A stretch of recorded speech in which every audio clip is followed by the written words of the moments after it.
समझो बंदे हैं। और जाना कहाँ है कि राजगे हैं।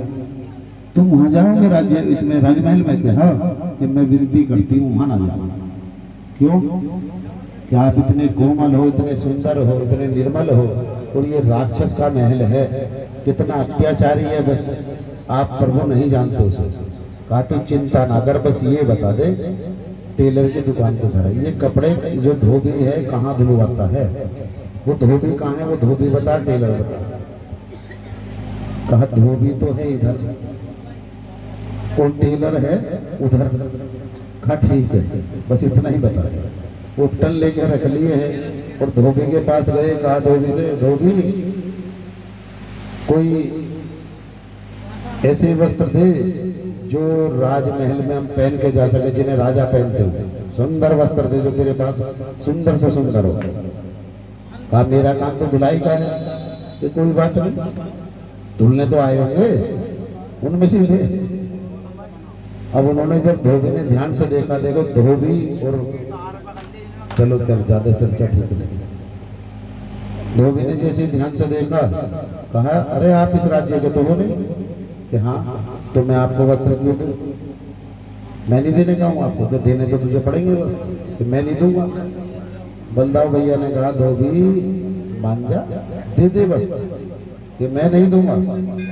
कन्हैया जी ने इशारा किया, भैया ये वैसे नहीं देगा, ये राक्षस का धोबी है, इसकी तो धुलाई करनी पड़ेगी, जैसे कपड़े धोता है तभी देगा।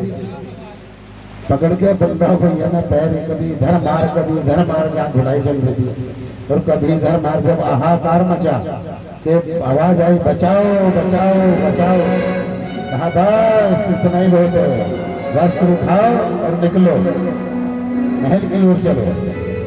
वस्त्र लिए चल दिए, पहन के देखे। कन्हैया जी बोले कि भैया थोड़े बड़े हैं, सेटिंग सही नहीं आ रही, क्योंकि पहले तो दूसरे का नाप है, हमारा थोड़ी ना है। कि हाँ चलो नाई किसे कराते हैं। जब ना उसके टेलर के पास गए तो टेलर ने कहा कि मैं इसे सिलाई नहीं करूँगा। तो कैसे करेगा? कि मैं राजमहल के वस्त्र सिलता हूँ, किसी और तो नहीं सिलता। कहा ये वस्त्र किसके हैं? राजमहल के नहीं क्या? कि हाँ, तो सिल फिर। कि हमने आपको पहले नहीं देखा था। कहा आज दिखा देंगे, पर तू इनकी फिटिंग कर दे। कहा मैं ऐसे नहीं करूँगा। वहाँ भगवान ने अपना बस थोड़ा सा हरि रूप ही दिखाया, दर्शन ही कराया। तभी टेलर उठा और नतमस्तक हुआ। कहा प्रभु ये मेरा बड़ा सौभाग्य है कि आप इस नगरी में आए और इस नगरी में भी मेरी दुकान पर आए, बड़ा सौभाग्य है। कहा तू भक्त है ना, तो भक्त के यहाँ तो मैं दौड़ दौड़ के जाता, क्या पूरी नगरी छोड़नी है मुझे, भक्त के पास जरूर। कहा प्रभु बड़ी कृपा हुआ। मतलब साइज बना, हमारा साइज बनाया, और जैसे महल की ओर को बढ़े तो वहाँ कंस महाराज ने पहलवान तैयार कर रखे थे कि जैसे कन्हैया यहाँ अंदर पैर रखे महल में, बलदाऊ हो और कन्हैया जी, तो उनकी हत्या कर देना। अंदर प्रवेश किया है तो जहां धनुष रखा था, धनुषाला, पहले उधर गए हैं, वहां ब्रह्मा जी का धनुष रखा था। उस धनुष के कोई परतंजा नहीं चढ़ा सकता था, और उसके लिए सेवक भी खड़े कर रखे थे कंस महाराज ने। जैसे ही वहां पहुंचे हैं, वहां जाने के बाद जो परतंजा कन्हैया जी ने एक साइड से पकड़ी, और परतंजा जो ऐसे की वो तुरंत चढ़ गई और धनुष टूट गया। तभी जो वहां सैनिक थे उन्होंने दोनों भाई घेर लिए, और महल में जो है सारे में बात फैल गई कि यहाँ धनुष तोड़ दिया है, ये दो बच्चे से है, बड़े कोमल हैं। जैसे ही कंस को पता चला कि खुद स्वयं नारायण का धनुष टूट गया, ब्रह्मा का धनुष टूट गया है, तो ये कोई विशेष ही है, ये साधारण बच्चे नहीं है। भयभीत हो गया, जाने से पहले भय बैठ गया। जब दुराचारी में यह भगवान पहुंचते हैं आज भी, जो पापी है अगर उसके सामने ठीक संता के एकदम से खड़ा होगा, जिसने पूजा पाठ जब तक किया हो, तो मृत्यु लोक का कोई प्राणी ऐसा नहीं है कि उसकी आत्मा ना हिलता उसके सामने आने के बाद, कोई नहीं बचता।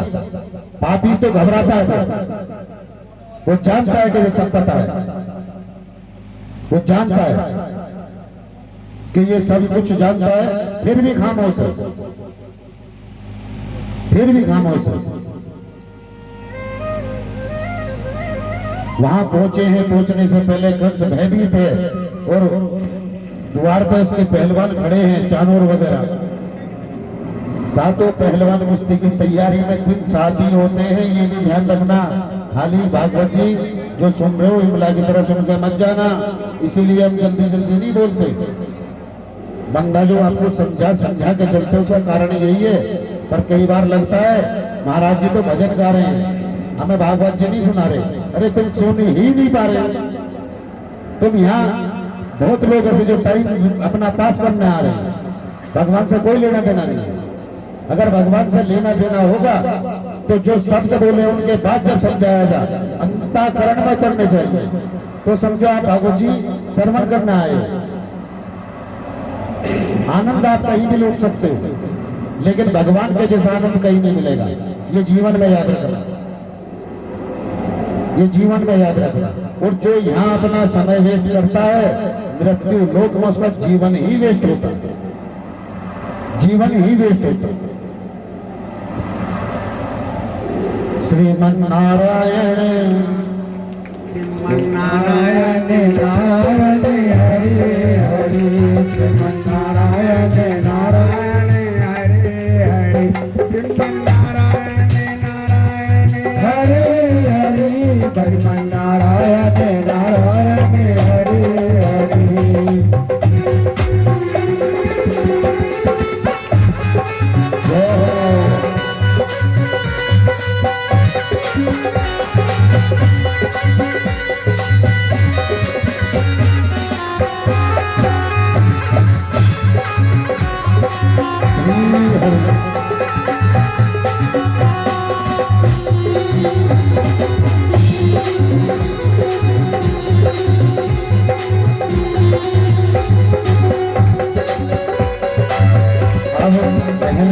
प्रवेश किया और सातों पहलवान का वध किया।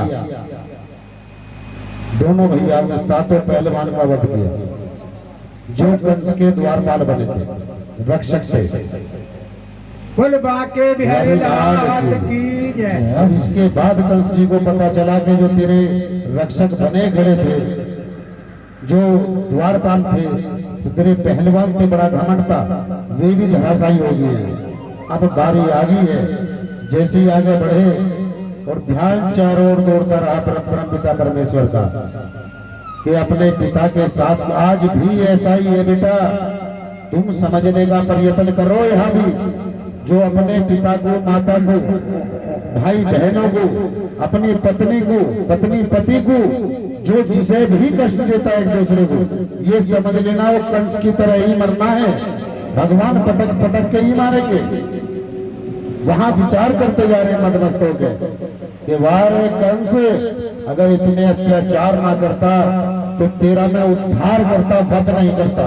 जबकि तू रिश्ते में मेरा मामा भी है, मेरे नाना को भी तूने नहीं बख्शा, मेरे नाना को भी नहीं बख्शा, उसे भी बंधक बना दिया, मेरी माता को बंधक बना दिया, मेरे पिता को बंधक बना दिया, मेरा जीवन सब बचपन छीन लिया है और मुझे लेके किस ओर चलना चाह रहा था, क्या करना चाह रहा था।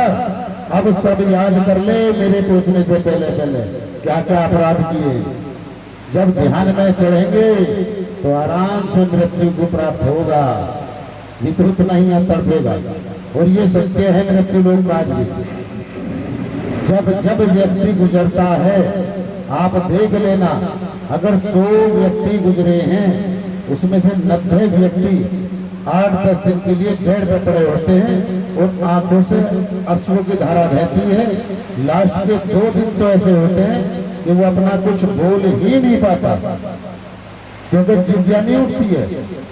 और वहां जो दिख रहा है तुम्हें लग रहा है कि इसकी आंख खुली है, लेकिन आंख खुली में स्वयं सामने नारायण खड़े हैं और नारायण जो प्रताड़ित कर रहे हैं, हमारे कर्मों को दिखा रहे हैं जीवन में हमने कब कब क्या क्या किया है।